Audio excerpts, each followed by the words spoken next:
savez comment résoudre. Quelle est la formule qu'il faut utiliser quand on a un détruqué? Ah, la formule. Elle n'est pas dans le tableau, mais c'est un procédé qui est toujours le même. Et donc ça les gars, vous devez absolument le noter sur vos feuilles. Donc en fait, c'est un super important, c'est que vous notiez détruqué, attention, telle formule. Et vous devez le mettre en évidence, en fluo, en paillettes, en ce que vous voulez. Hein, mais vous devez l'avoir noté sur vos feuilles quelque part, c'est essentiel.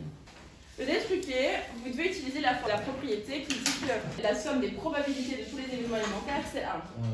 Ok? Et vous savez que quand vous avez un D, avoir la face 1, c'est un événement alimentaire. Avoir la face 2, c'est un événement alimentaire. Avoir la face 3, c'est un événement alimentaire, etc. On va faire ça, donc on va tout sommer, comme tu as dit. On sait que P de 1 plus P de 2 plus P de 3 plus P de 4 plus P de 5 plus P de 6, ça fait 1. Parce que la somme des probabilités de tous les événements élémentaires, c'est 1. Et ça, c'est tous les événements élémentaires. Quand tu l'ensemble, tu as soit 1, soit 2, soit 3, soit 4, soit 5, soit 6. Donc ça, c'est votre formule. Ensuite, on va essayer en fait de tout réécrire sous une idée. En fait, là, on a 6 variables et on n'en veut qu'une. Et notre énoncé vous permet de tout remettre sur une. Donc vous choisissez la lettre que vous voulez. Vous préférez PD1, vous prenez PD1. Vous préférez PD2, vous prenez PD2. Vous obtiendrez la même chose. Moi, je vais prendre P de 1 parce que c'est ce qui me semble à mon œil le plus facile. Donc, P de 1, on le laisse. P de 2. P de 2, c'est combien de fois P de 1? C'est égal à 1. On voit que P de 2, c'est combien de fois c'est égal P de 1. Dans le truc. Du coup, on met une fois P de 1 ou Oui. deux fois P de 2? Donc, P de 2, on peut l'écrire comme P de 1. Parce que l'énoncé vous dit que c'est égal. Ah, ok. P de 3, on vous dit aussi que c'est égal à P de 1. Donc, au lieu de P de 3, on peut mettre P de 1, c'est le même nombre. Ensuite, P de 4. P de 4, on vous dit que c'est 2 fois P de 3. Du coup, c'est 2 fois P1. Et P3, c'est P1, donc c'est 2 fois P1, parce que, je vais le mettre ici. Là. P de 4, c'est 2 fois P de 3. Mais on sait que P de 3, c'est P de 1. Donc, on a 2 fois P de 1. Ensuite, P de 5, c'est combien de fois P de 1? C'est égal à 2 fois P de 4. Ouais. P de 5, c'est 2 fois P de 4. Du coup, c'est 4 fois P de 1. Mais P de 4, c'est 2 fois P de 1, donc on a 2 fois P de 1, et donc 4 fois P1.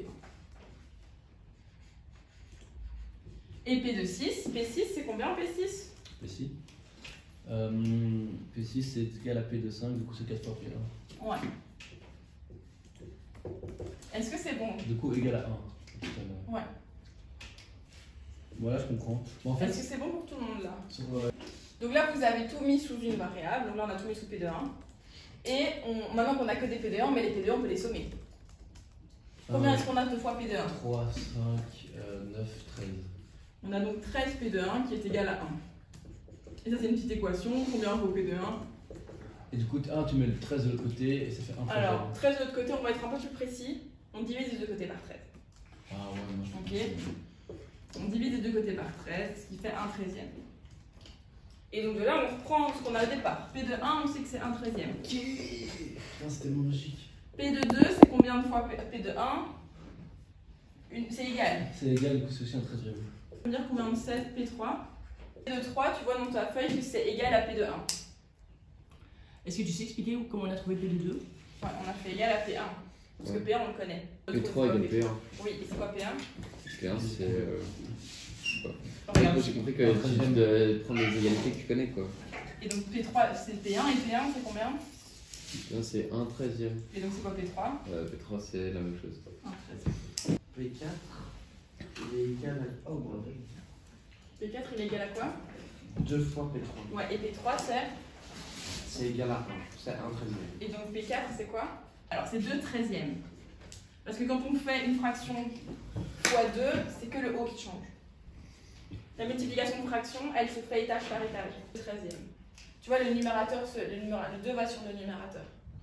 Donc le dénominateur ne change pas. Camille, pour l'expliquer, tu peux peut-être te dire que genre 2 c'est égal à 2 sur 1 et du coup tu fais le dénominateur fois. Peut-être qu'il comprendra mieux. C'est plus clair comme ça? Merci. P5, c'est quoi P5? C'est 2P4. Ouais, et donc c'est combien? C'est 4 sur 13. Ouais. Donc on fait x2, donc c'est le numérateur qui fait x2, donc ça devient 4. Et P6, c'est quoi P6? Bah, c'est la même chose. C'est P5, c'est 4, 13. Du coup, en fait, si t'additionnes tous les. Et ensuite, est-ce que ça va là? Mhm. Et ensuite, on vous demande c'est quoi la probabilité d'obtenir un nombre pair. Un nombre pair, c'est quoi? C'est à voir. C'est quoi la probabilité d'avoir un nombre pair? Paul, c'est une Donc on question. regarde tous les P avec paire, du coup on fait 1 13e plus 2 13e plus 4 13e et ça fait 7 13e. On fait P2 plus P4 plus P6, ok, on regarde les faces qui ont un nombre pair et on somme leur probabilité. Et donc P2 c'est 1 13e, P4 c'est 2 13e, On a P6 l'exercice c'est 4 13e, et donc on est à 7 13e. Ok? On est à l'exercice B. On est au B, on est au 5B.